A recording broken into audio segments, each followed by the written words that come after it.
World is One. This week on Inside South Asia, the world's biggest cricketing tournament, the ICC Champions Trophy, gets underway in Pakistan. All eyes on security and politics, as well as the thrills and spills of the game. Politics and propaganda drive the textbook changes in Bangladesh. History turned around to suit the new powers that be. And it's the end of the road for Kolkata's iconic yellow taxi, a grand old relic that is set to fade into nostalgia. All this and much more on Inside South Asia. This week on Tech It Out, we show you a construction robot. We also give you a sneak peek into the future of aircrafts and find out if your password is hackable or not. This and more on WION World is One at these times. The stress of our world can take a toll on our physical and emotional health. Here, in New York's Catskill Mountains, lies a luxurious place of healing called WION Wellness Center. The WION Wellness Center provides 500,000 square feet of natural methods to manage diabetes, hypertension, chronic pain, obesity, depression, anxiety, and other conditions. We use the traditions of centuries-old natural science from India, yoga, Ayurveda, acupuncture, and naturopathy in personalized programs that help you take charge of your own health. A minimum 5-day stay is recommended for best results. Book now at yo1.com. To bring the benefits of the Subhash Chandra Show to your educational institution, teachers and students, send an invitation to Juhi Jha at juhi@such.org.in.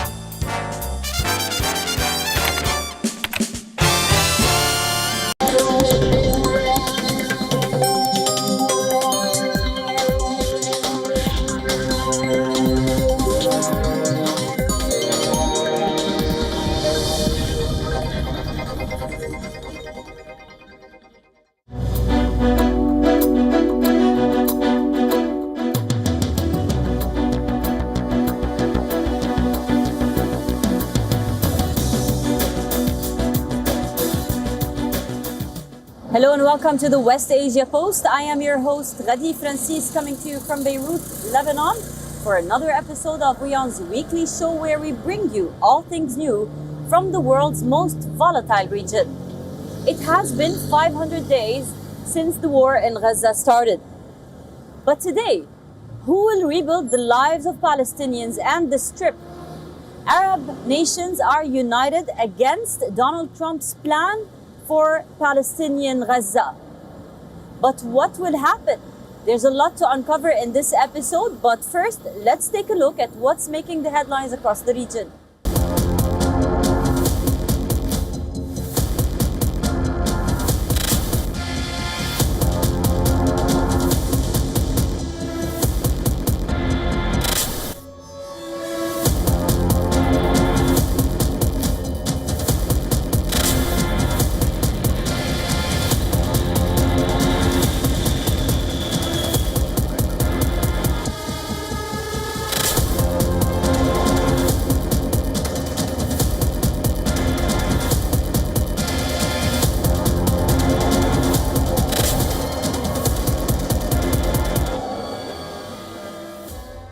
So Marco Rubio, the US Secretary of State, made his announcement and his plans clear once again for the Middle East, for Gaza in particular.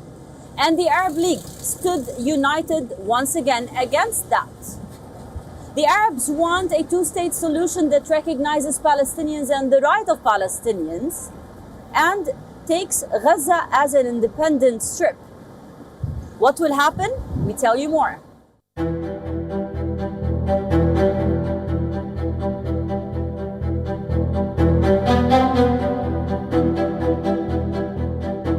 US President Donald Trump's proposal for a Washington takeover of the Gaza Strip has been met with global outrage. On his first trip to West Asia, Washington's top diplomat defended Trump's plan, saying past ideas have not ensured stability for the Strip. The president's also been very bold about his view of what the future for Gaza should be. Not the same tired ideas of the past, but something that's bold and something that frankly took courage and vision in order to outline.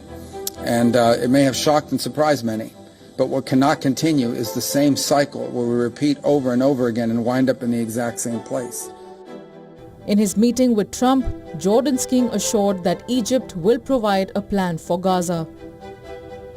Both Jordan and Egypt do not support the displacement of Palestinians from their homes in the Gaza Strip. We also stressed the importance of the international community's support for and adoption of the reconstruction plan for the Gaza Strip without displacing the Palestinian people, and I repeat, without displacing the Palestinian people from their land to which they remain attached and their homeland which they refuse to abandon. For 25 years I have been saying no to displacement of Palestinians, no to settlement of Palestinians in Jordan, no to an alternative homeland for Palestinians. Riyadh has also stepped in to mediate a plan that works for Israel, the Arab nations, and the Palestinians. Egypt and Jordan are among the 6 countries taking part in the Riyadh summit. This is aimed at mediating Egypt's plan before the Arab League meeting on March 4th. Cairo has yet to announce its initiative, but former Egyptian diplomat Mohammad Hegazi outlined a plan in 3 technical phases over 3 to 5 years. The first phase, lasting 6 months, will focus on early recovery and removal of debris. The second requires an international conference to provide details of reconstruction and rebuilding utilities infrastructure. The final phase will entail urban planning, reconstruction of housing, provision of services and the establishment of a political track to implement the two-state solution. However, one of the biggest challenges of this plan is the cost of reconstruction in Gaza. Who will finance Egypt's plan? The Gaza Strip is largely in ruins after Israel carpet-bombed the Strip over 15 months. The United Nations recently estimated that rebuilding will cost a whopping $53 billion. UN experts say clearing the rubble alone will cost at least $1.2 billion. That is slightly over 50% of Gaza's GDP back in 2022. After the 2014 Israel war in Gaza, international donors had then pledged $5.4 billion to rebuild roads, hospitals, housing complexes, and agricultural projects. However, this time, reconstruction will focus on similar areas, but the overall level and magnitude of destruction is greater, and the situation more precarious.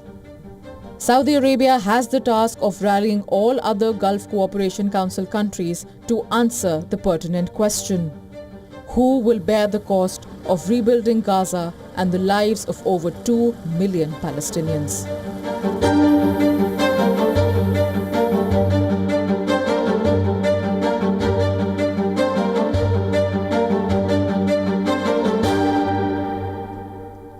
Now let's talk about Saudi Arabia. This nation has come a long way from hosting talks between Ukraine and Russia to end the war to actually having good ties with 2 foes, China and the Americans. Saudi Arabia has come a long way, not only on the global arena, but also in the Arab fold. Now in the next story, we tell you why is this nation Donald Trump's top pick for the region. Listen in. Saudi Arabia is redefining its space, making its presence felt in the global arena. Last year, the Biden administration named Riyadh its key defense partner. It made the country eligible to purchase more sophisticated U.S. weapons and technology. This year, the new Trump administration chose it as the host for the U.S.-Russia talks on ending the 3-year Ukraine war. Saudi Arabia has brokered prisoner exchanges in the Ukraine war. As recently as 12 February, Saudi Crown Prince Mohammed bin Salman and Russia's Sovereign Wealth Fund chief, Kirill Dmitriev, were in talks to negotiate the release of U.S. teacher Mark Fogel from a Russian prison. Washington Special Envoy Steve Witkoff later credited Saudi Crown Prince for Fogel's return. Meet with on the ground. Who did you work with on the ground in Russia in helping secure the release of Mr. Fogel? Well, there's a gentleman from Russia. His name is Kirill, and he had a lot to do with this. And he was important. He was an important interlocutor, bridging the two sides, and so I would point that out. But I would also say that His Highness Mohammed bin Salman from Saudi Arabia, he was instrumental as well. He has a very strong friendship with President Trump, and behind the scenes he was encouraging and pushing and looking for the right result, and it was helpful. It really was. When U.S. President Donald Trump took seat in the Oval Office for his second term, the Saudi Crown Prince was first on his dial list. In their January 22nd call, the Saudi Crown Prince reportedly pledged $600 billion in U.S. investments over 4 years. Saudi Arabia was also one of Donald Trump's first foreign visit destinations during his 2017 presidency. A USA Today report said Trump earned up to $160 million from foreign business ventures while in office, with a significant portion linked to Saudi Arabia in 2023. The world's leading exporter of crude oil maintains close relations with Russia on energy policy while promising hundreds of millions of dollars in humanitarian aid to Ukraine. Riyadh has made it clear that they would follow what they perceive as their interests first and foremost, a move that aligns with the transactional nature of U.S. President Donald Trump's foreign policy. This is reflected in Saudi's strategic ties with China. Not only does Riyadh export crude oil to Beijing, Saudi Arabia also signed MOUs with 6 Chinese financial institutions for investments worth $50 billion. With its own region, Saudi Arabia's entry into the spotlight comes after the oil-rich nation watched its smaller neighbor, Qatar, mediated a hard-won yet fragile Gaza truce. Riyadh is also hosting Arab nations who are discussing the response to Trump's proposal for a U.S. takeover of Gaza and the forced displacement of over 2 million people. Palestinian poet Rafif Ziedi says about her people, "We teach life, sir. If Palestinians teach life, Lebanese teach resilience and steadfastness. After hundreds of days of war, they returned back to their destroyed villages with one thing in mind. This is our land and we are here to stay." Lebanese people returned to their southernmost villages after Israelis retreated according to the ceasefire agreements. But the Israeli troops remain in 5 Lebanese mounts. Why? We tell you in this report.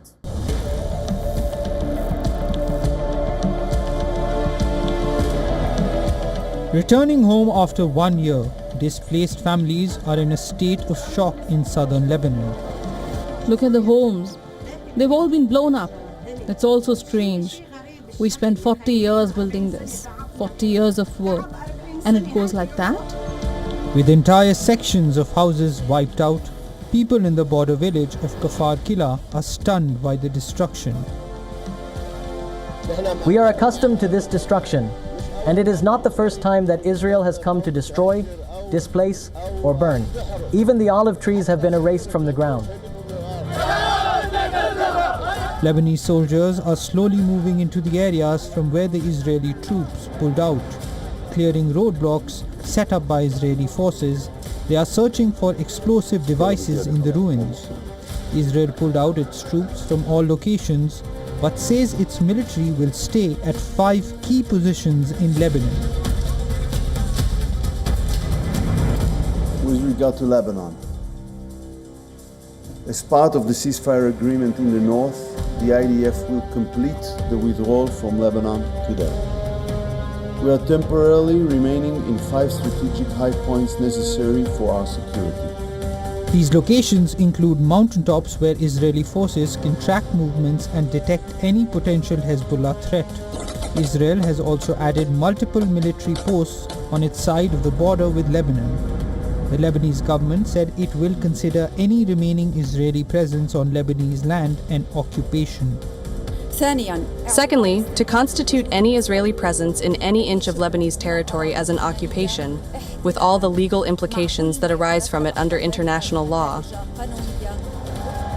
In a meeting with U.S. National Security Advisor Mike Waltz, Lebanon's President Joseph Aoun has stressed the need to end the Israeli occupation in all the remaining points in order to complete the implementation of the US-brokered ceasefire agreement with Israel. Israel was due to withdraw its troops by 26 January, but the timeline was extended till February 18th.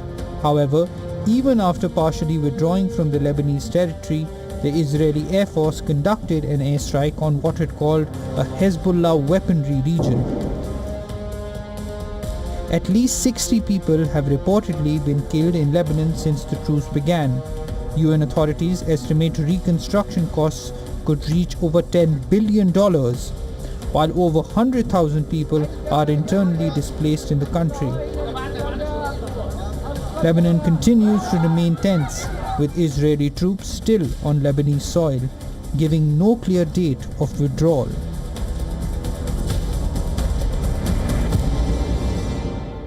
Sticking to Lebanon and now to the funeral of the revered Lebanese leader, Sayyid Hassan Nasrallah. The Hezbollah General Secretary was not only a leader of a political party, he was the icon of decades of leadership, where Lebanese were able to face the Israeli aggressions. Millions are set to participate in his funeral in Beirut. Listen in.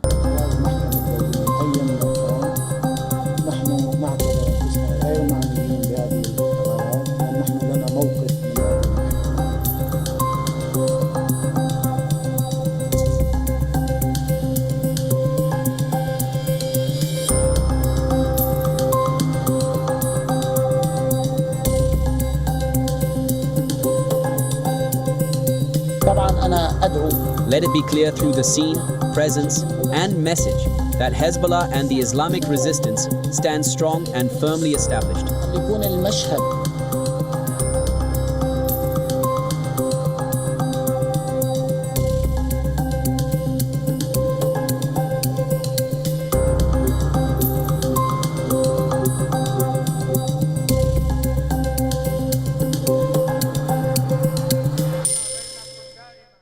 UN experts are warning time and again of the situation in the West Bank. They're saying it could be worse than Gaza. Forced displacements, bombings. People are left without any solutions, but yet Israel is still continuing with its impunity. We tell you more in this report.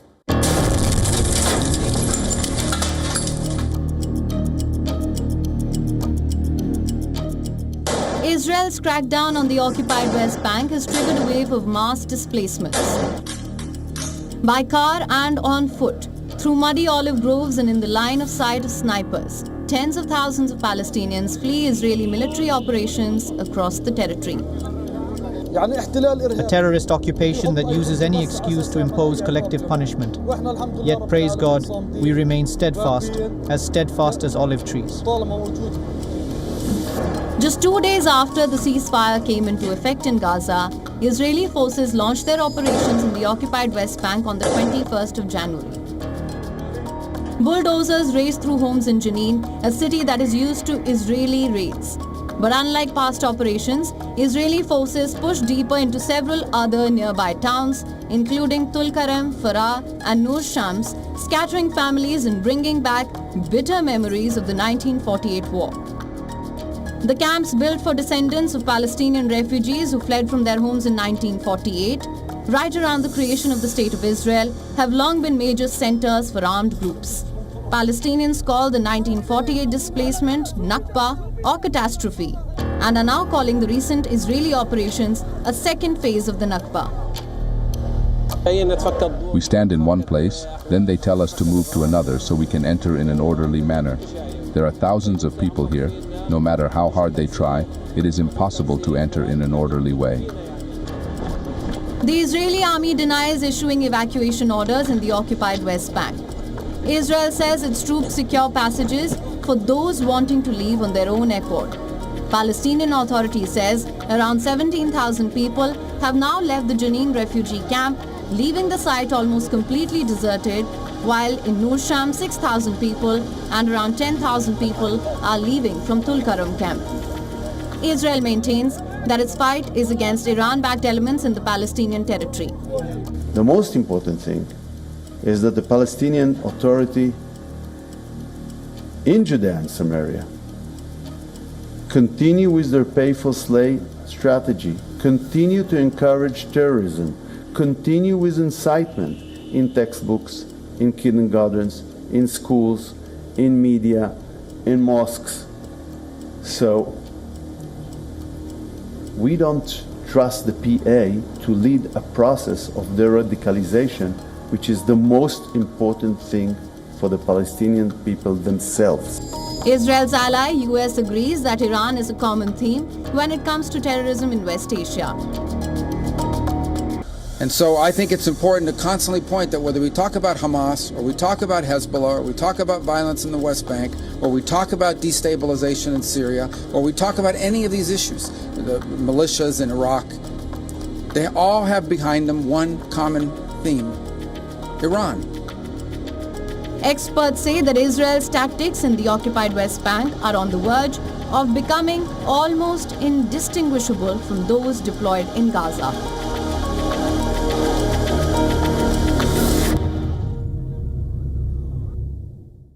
Now to a big nation in West Asia, Iran.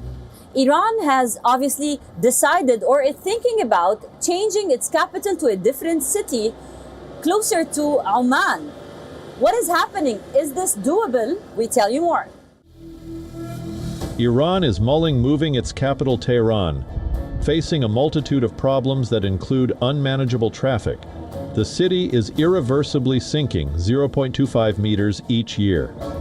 Shifting the capital to a different location has been discussed often since the 1979 Islamic Revolution, but the idea has been shelved due to financial hurdles. President Masoud Pezeshkian, who took office in July, recently citing Tehran's growing challenges to revive the idea. Frontrunner for an alternative capital is Makran, a large undeveloped area in the coastal area on the Gulf of Oman. It stretches across Iran's southern Sistan-Baluchistan province.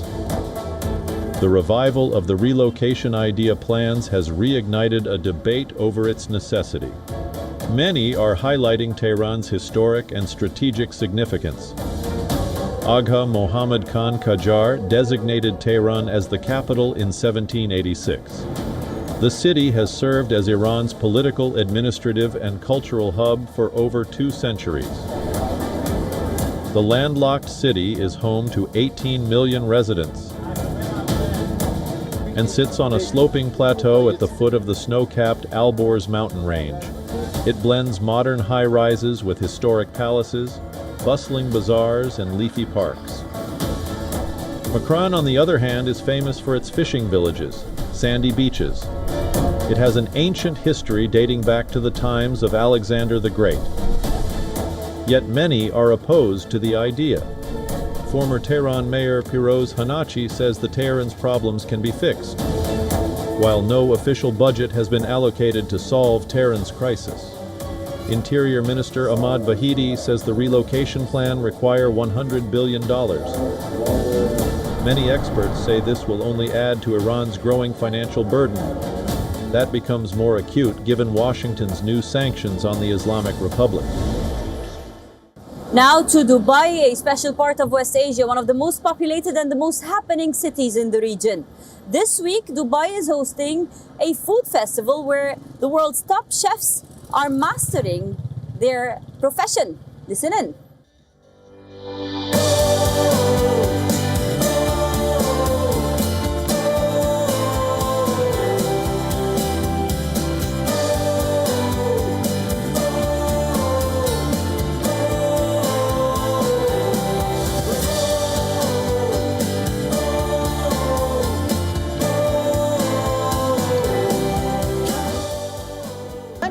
Outside the Taste of the UK stall at the Taste of Dubai Festival. And it's just a really exciting moment. There's great food here, there's great people, great music. I've just had a go at making a Monmouth Mule cocktail, which I'm sure was delicious, but perhaps not as good as the professional mixologists here.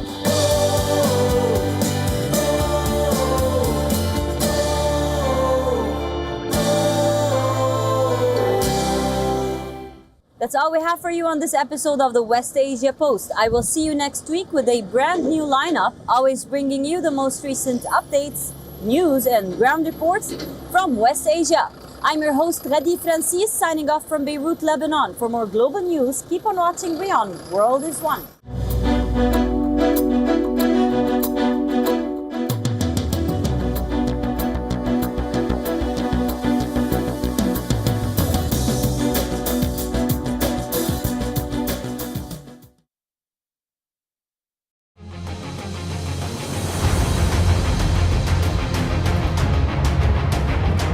Pakistan's long wait to host a global cricket event is finally over. I assure every cricket fan and supporter that Pakistan is ready for the Champions Trophy. For the first time in almost 3 decades, an ICC event is being held in the country. India's refusal to travel to Pakistan adds an extra edge to the already fierce rivalry.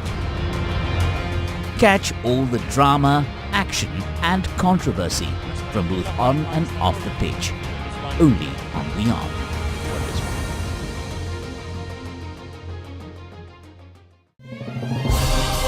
As China's Nezahatu enters the billion-dollar club, we tell you all about the highest grossing animated films. Meet Indian actor Sania Malhotra as she talks about Mrs. And find out some rare facts about the perfect singer Ed Sheeran. All this and much more with me, Nikita Singh, at these times on WION E-Club.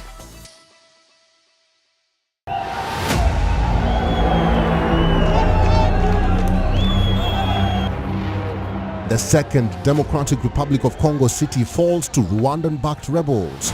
Chaotic scenes unfold in Bukavu as a group continues its offensive that killed a popular Congolese musician while filming a music video in Goma after releasing a song condemning the rebel occupation in Goma. Winifred Byanyima, the wife of imprisoned Ugandan opposition leader Kizza Besigye, says she is very worried over her husband's condition as he continues his hunger strike. Besigye is on trial on charges of threatening national security. Uganda says it will drop the military trial. And a shortage of available gym space has led a group of seniors in Zimbabwe's capital to set up a high-energy fitness club in a graveyard. Watch World of Africa at these times on WION. World is One.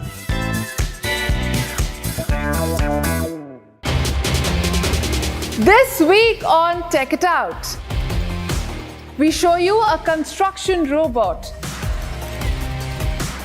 We also give you a sneak peek into the future of aircrafts and find out if your password is hackable or not.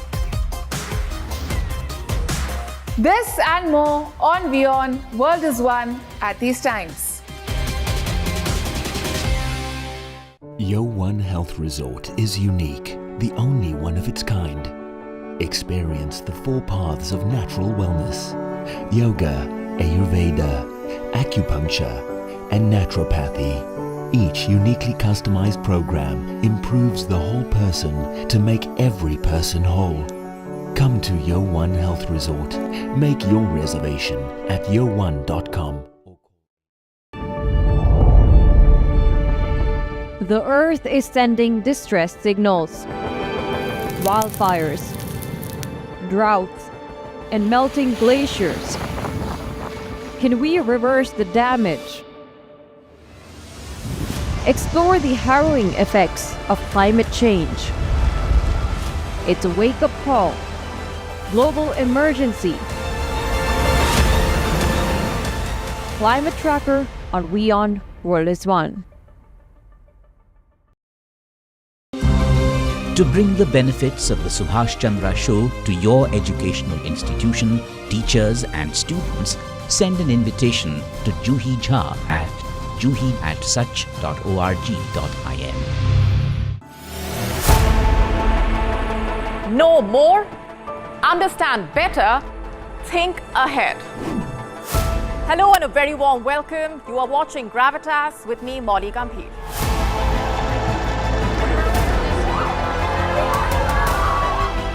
Get the facts, not the bombast.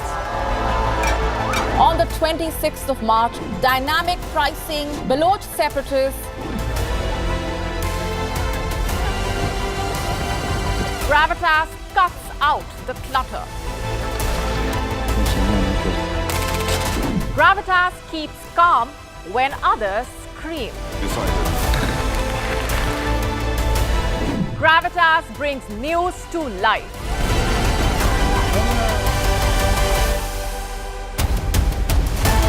Weekdays, 9 p.m. IST, 3:30 p.m. GMT. Gravitas. Seeing is believing. WION, India's global voice. The channel that brings you the biggest stories from across the world through India's lens. Now available in more than 190 countries worldwide. Because we believe that the world is one. Watch us in Africa, Europe, USA and Canada, South America, Asia Pacific, Middle East and North African regions. Also available on these digital platforms across the world. WION. World is one.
Hello and welcome. You're watching Grace to Power. My name is Mohammed Saleh. And on the show today, the Trump storm is blowing across the United States. But remember, it's just the first month since the new sheriff has taken charge of the White House. So what have been the standout changes that have been ushered in by Trump? And is Elon Musk, the shadow president behind Trump, who's actually pulling the strings? And in Hong Kong, Hong Kong's Democratic Party is bringing down the curtains after 30 years of being politically active. But let's, of course, start with this big story from the United States of America. Donald Trump has